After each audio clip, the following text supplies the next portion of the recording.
Bonjour à vous.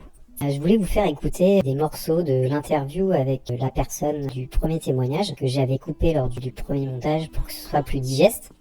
Et avec sa permission, je poste les parties que j'avais enlevées pour en construire une deuxième partie qui, je pense, est très intéressante. Je voulais vous dire aussi que si vous voulez témoigner, vous serez toujours les bienvenus. Je pense que c'est important pour les autres, peut-être pour vous, mais aussi pour les autres. Vous pouvez témoigner anonymement. Je l'explique un peu dans la description. Je ne posterai rien sur votre avis. La façon dont se passent les interviews, c'est que je vous pose quelques questions et je vous expliquerai les modalités. Et vous y répondez librement, on ne se rencontre pas, on fait ça à distance. Et une fois que j'ai fini le montage, je vous soumets une version que vous pouvez regarder, vous pouvez commenter et que je modifie selon vos souhaits avant de la poster officiellement sur la chaîne. Et je voulais aussi vous dire quelque chose d'important, c'est qu'à n'importe quel moment, si vous voulez que la vidéo soit supprimée, vous m'envoyez juste un email et la vidéo sera supprimée de la chaîne. Je vous souhaite une bonne écoute avec cette deuxième partie. Au-delà des concepts qui relèvent de la tradition, est-ce qu'il y a d'autres éléments qui t'ont fait tiquer? Au départ, en fait, n'étant pas en fait très informée de la tradition, parce que justement, je cherchais justement un enseignement, j'ai pas fait attention. Là où j'ai commencé à me poser des questions, c'est quand il a commencé en fait à parler de concepts qui étaient en fait des concepts New Age, notamment en fait une conférence sur les flammes jumelles. Alors là, franchement, les bras m'ont tombé en fait. Il explique, en fait, il justifiait l'existence de ces flammes jumelles, il les faisait rentrer soi-disant dans la tradition, mais enfin, à aucun moment, en fait, j'ai jamais entendu parler de ça dans la tradition, dans les traditions des peuples mélanésiens. En plus, il a rajouté l'histoire de famille d'âmes, mais là, franchement, c'est tout ce que j'avais lu et compris dans le New Age. Enfin, ça faisait une partie en fait des choses que j'avais compris dans le New Age. Donc vraiment là pour le coup, je me dis il y a quelque chose qui ne va pas. Bon, en plus ça venait se rajouter à autre chose qui m'avait aussi choquée, c'était cette volonté en fait de s'introduire un peu dans notre intimité, parce qu'on a eu des cours de sexualité Congo. En fait, dedans, il nous enseignait la manière dont on devait faire l'amour à son partenaire. Là, ça commençait à devenir vraiment... Même si je prenais les cours, et plus je prenais les cours et que j'écoutais, je me dis, mais il y a quelque chose qui ne va pas. Enfin, tu vois bien que c'est pas normal de vouloir entrer dans l'intimité des gens et carrément leur demander de faire comme ci, de faire comme ça, que les hommes, fallait que ça dure un certain temps, que c'était pas normal que ça dure pas un certain temps. Vous imaginez quand même la pression faite sur les couples, en fait. Si tu faisais pas ça comme ça, c'est que c'était pas bon. Il fallait, enfin bon, je rentre pas dans les détails parce que y a peut-être des enfants qui vont écouter ça, donc c'était pas sain, je trouvais pas ça sain. C'est vraiment, j'ai quand même écouté la conférence parce que j'étais quand même curieuse de savoir ce que c'était, mais là vraiment j'étais choquée. Donc toutes ces choses qui me paraissaient vraiment bizarres, je sentais que c'était quand même aussi mon intuition en fait qui me parlait, ma part gardienne qui me parlait, et je voulais pas en fait, je voulais pas l'écouter. Et puis en plus, il y avait cette dissonance en moi. Parce qu'en fait, dans ces enseignements, il t'explique qu'il faut suivre son intuition, mais en même temps, si l'intuition, ta part gardienne, ne correspond pas aux cours, aux enseignements de l'école, ce n'est pas ton intuition, c'est juste tout simplement une pensée négative, une pensée pas négative, une pensée isiphétique. En fait, ça me fait un peu penser à ce qu'il dit sur l'esprit critique, parce que sur l'esprit critique, il dit qu'il faut faire preuve d'esprit critique, c'est un peu comme un mantra, alors qu'en fait, ça n'a pas l'air vraiment d'être un esprit critique ouvert. L'esprit critique, il est ouvert s'il est il correspond à l'enseignement de l'école. S'il ne correspond pas à l'enseignement de l'école, c'est pas de l'esprit critique, c'est une pensée isiphétique. Voilà, c'est où tu es possédé. Voilà, parce que c'était vraiment... Parce que ça a été récemment, comme je le disais, c'est le nouveau truc, maintenant, on est astralisé, on est possédé. Et j'avais une autre question, est-ce que tu as déjà participé à des Kisombe? Alors oui, j'ai participé à plusieurs Kisombe, vraiment beaucoup. Alors moi les Kisombe, moi ça m'a permis de me faire un petit peu, de maigrir un peu en fait. Et puis en toute franchise, sincèrement, du point de vue du jeûne, ça me choquait pas trop parce que je pense que c'est pas plus mal aussi de temps en temps de faire des jeûnes hein, pour le corps. C'est pas quelque chose que je trouvais d'anormal. Ce qui me faisait tiquer un peu sur les Kissambe, c'est que ça prenait du temps en fait.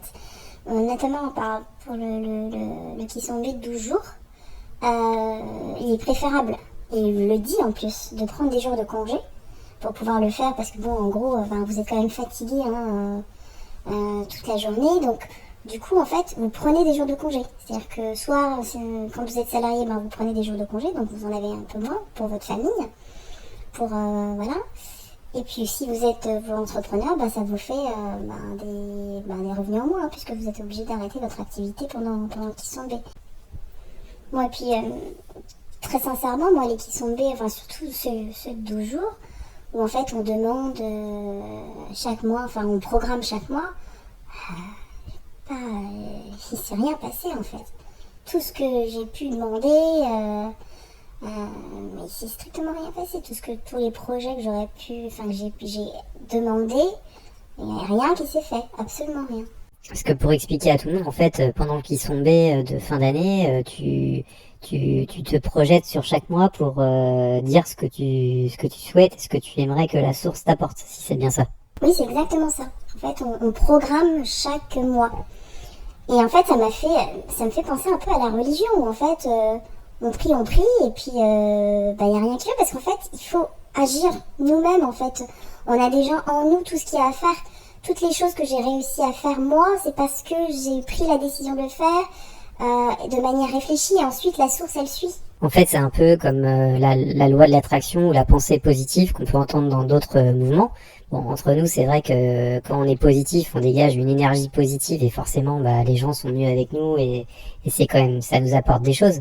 Mais là, en fait, de ce que tu dis, c'est comme si si cela n'arrivait pas, c'était parce que tu ne faisais pas bien les choses. Oui, il y a aussi ce sentiment, en fait, ça crée aussi ce sentiment de culpabilité, de ne pas avoir fait suffisamment bien, de ne pas être suffisamment connecté, de ne pas avoir fait suffisamment de rituels.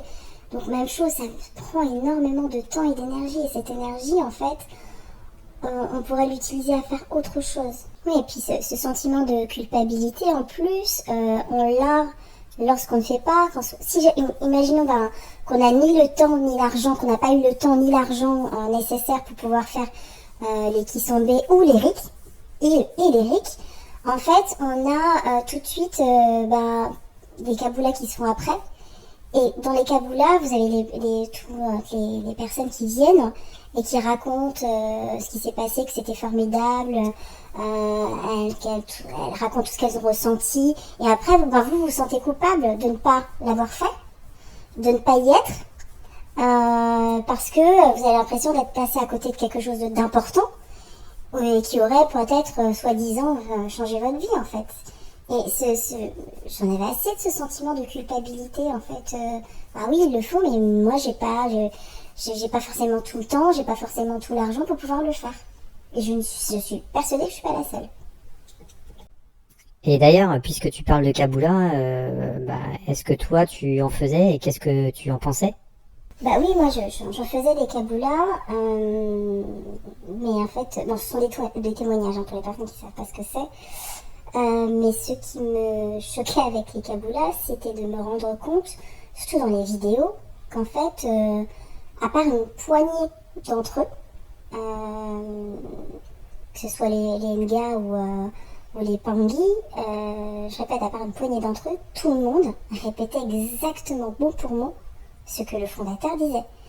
Même les termes qu'il utilisait, tout le monde les répétait. Genre, c'est chaud, c'est puissant, c'est le game. Tout le monde répétait exactement les mêmes termes en fait. Et ça devenait insupportable. Je me dis mais c'est pas possible. J'ai l'impression, il me disait sans arrêt, c'est pas une religion, mais il y a que dans les religions en fait où on fait que répéter en fait les mêmes choses que je sais pas moi le prêtre ou c'est incroyable. Ça me sautait aux yeux. C'est quelque chose qui me sautait aux yeux. Je me dis mais ils passent leur temps à répéter exactement ce qu'il dit. À part une poignée, j'insiste bien, à part une poignée d'entre eux qui ne répétaient pas. Mais on est bien d'accord que, c'est pas à cause de ces personnes, c'est Ils sont entraînés dans un effet de groupe pour tous dire ça.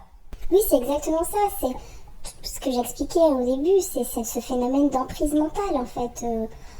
On est vraiment sous emprise, c'est-à-dire qu'on suit. On a tellement besoin en fait de ce besoin de reconnexion qu'on le prend en fait, on le prend parce qu'on n'a que ça, on n'a que ça. Et puis bon, il y a autre chose aussi qui me faisait aussi tiquer et qui me faisait en fait comprendre qu'on était vraiment sous cette emprise, c'est souvent il répétait qu'il ne faudrait pas s'étonner qu'un jour il n'y ait plus d'école, qu'il n'y ait plus de contenu, qu'il n'y ait plus rien, qu'il n'y ait plus de vidéos, que tout disparaîtrait. Et je me dis, c'est vraiment pour créer une crainte de perte en fait chez les Pangui, chez les élèves. Et en fait, ça nous transformait en soldats en fait. On se disait, ah bah non, je veux surtout pas qu'ils ferment l'école. Ça nous mettait en condition de défendre l'école quoi qu'il arrive en fait. Et puis, du coup, ça m'étonne pas le comportement de certains élèves qui est très véhément en fait. Faut pas oublier qu'il y en a certains qui n'ont que ça, ils se sont coupés de tellement de choses, de tellement de personnes qui n'ont plus que l'école. Ils n'ont que ça. Donc ils vont le défendre. Il y en a certains qui vont se réveiller, ça va être très compliqué pour eux de voir qu'ils se sont fait manipuler. Ceux qui se réveilleront, il faudra les aider. Je sais pas comment, pour un moment, enfin voilà, je témoigne parce que j'en avais besoin, j'avais le cœur qui était trop lourd fallait que j'en parle. Là, je me sens beaucoup plus... c'est mon cœur qui m'a demandé de parler. Donc, il fallait que je parle pour pouvoir, en fait, soulager, parce que je suis persuadée que je ne suis pas la seule à qui ça arrive. Je suis persuadée que je ne suis pas la seule à avoir vu ces choses-là.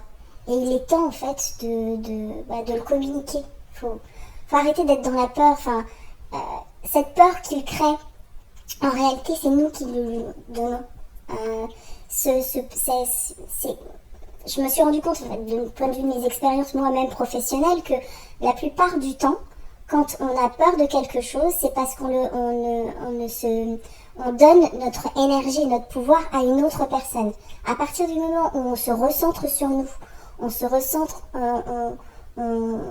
sur notre cœur, sur l'intérieur, on ne peut pas avoir peur d'une personne. En fait, en réalité, le pouvoir, c'est nous seuls. Nous sommes les seuls à avoir le pouvoir sur nous-mêmes. Ce n'est pas quelqu'un d'autre qui a le pouvoir sur toi. Tu es le seul maître de toi-même. Point. Et quand tu parlais de la difficulté de sortir de ce type de mouvement, c'est vrai, enfin, moi, personnellement, j'ai écouté beaucoup de choses là-dessus. C'est des chaînes que je cite dans la chaîne. Je vais pas les citer ici. Le but, c'est pas de leur faire de la publicité, mais je veux dire, j'ai beaucoup écouté de témoignages de mouvements similaires.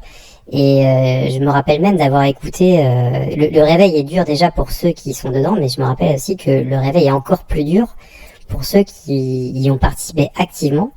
Et je me rappelle notamment du témoignage d'une gourou. Alors je sais plus lequel c'est, mais il faudrait que je retrouve et que je mettrai en lien. En fait, c'est le témoignage d'une gourou qui pendant de longues années en fait était le gourou d'une secte. Et en fait, c'est elle-même qui s'est réveillée, qui a réalisé ce qu'elle faisait. Elle avait l'impression de faire ça vraiment pour le bien-être des gens. Et quand elle s'est réveillée, ça a été vraiment difficile pour elle. Et je me dis que et c'est pour ça qu'en fait, dans ce genre de mouvement, je pense qu'il faut jamais pointer du doigt les gens qui y participent, même activement, sauf éventuellement ceux qui le font en toute connaissance de cause. Mais voilà, c'est vrai, comme tu dis, le réveil peut être vraiment très difficile. Oui, le réveil est compliqué. Il est vraiment compliqué dans le sens où on se remet en cause. On se demande comment est-ce qu'on a pu tomber là-dedans, en fait. On se demande même si on est intelligent. On doute même de notre propre intelligence. Parce qu'on se dit toujours que ça peut arriver, ça n'arrive qu'aux autres, jamais à soi. Mais ce qui compte, c'est que de savoir vraiment. Ce qui compte, c'est de témoigner déjà. Il faut parler. Il faut vraiment parler. Il faut se dire les choses. Moi, ce qui est important, c'est que je sais maintenant que je ne suis pas toute seule. et c'est ça l'essentiel.